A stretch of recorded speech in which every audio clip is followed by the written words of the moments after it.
The Transfiguration of Christ is one of the most symbolic events in the Bible, highlighted by the fact that it's mentioned in the Gospels of Matthew, Mark, and Luke. It describes a moment when Jesus takes Peter, James, and John up a high mountain where Moses and Elijah appear and speak with Jesus about what is to come. As he comes down the mountain, he is transfigured before them. His face shines like the sun, and his clothes become dazzling white like light.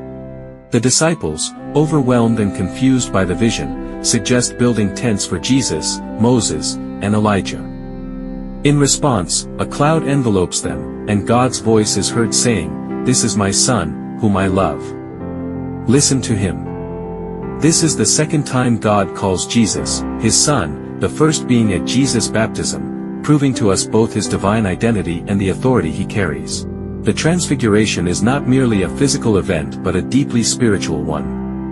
It was intended to strengthen the disciples' faith by revealing the divine nature of Christ and foreshadowing his resurrection. Imagine the effect the dazzling image of Christ's radiant face and clothes, the appearance of two of the Old Testament's greatest figures, and the audible voice of God would have had on the disciples. This powerful visual affirmed Christ's divine mission and was not just for his disciples, but for all of us as well. The Transfiguration showed us that Jesus is the bridge between heaven and earth. Moses and Elijah, though long departed from the world, appeared alive, giving us the hope in our own eternal life. The disciples, representing humanity, witnessing this heavenly revelation, shows us that through Christ, the divine will be possible. The presence of Moses and Elijah was symbolic for other reasons as well. Moses represented the law while Elijah represented the prophets. Both together represent the entire Old Testament, which Jesus came to fulfill, and their appearance alongside Christ shows us that he is the culmination of Old Testament, the law and the prophets. The Transfiguration is a moment that's rich in meaning. It confirmed Jesus' identity, prepared him and strengthened him for what was about to pass. It showed us his divinity and authority over everything, and combined with his resurrection and ascension, the reward we have in store for believing and listening to him. Though the disciples never built tents at the spot, the Church of the Transfiguration, located on Mount Tabor, Israel, marks the site that's been revered and visited by pilgrims over centuries from all over the world. While scholars have debated on whether Mount Hermon or Mount Tabor was the real site of the Transfiguration, the ruins of churches built, destroyed, and rebuilt over 2 millennia affirms that it is the true location. The earliest known church was a small modest chapel built somewhere between the 4th and 6th century during the Byzantine era. Following the Islamic conquest in the 7th century, the structure fell into disrepair or was destroyed.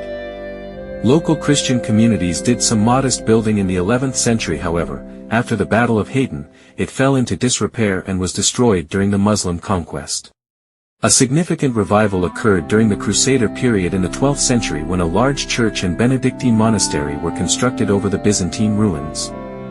This Crusader church featured 3 chapels, each dedicated to Jesus, Moses, and Elijah, symbolizing the 3 tabernacles Peter proposed to build during the Transfiguration. During the Mamluk and Ottoman periods, the site fell into absolute ruins and no repair was undertaken. It was only in the 1800s that the Franciscans purchased land on Mount Tabor and began excavations. There was a minor reconstruction effort, but it wasn't until 1924 that the current Franciscan church designed by architect Barluzzi was completed. Built atop the remains of the earlier Byzantine and Crusader churches, it preserves the symbolic 3-chapel layout and incorporates historical elements into a beautiful modern structure.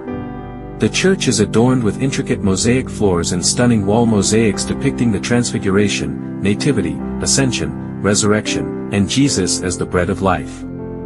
At its heart lies the rock traditionally believed to be the site where the Transfiguration took place.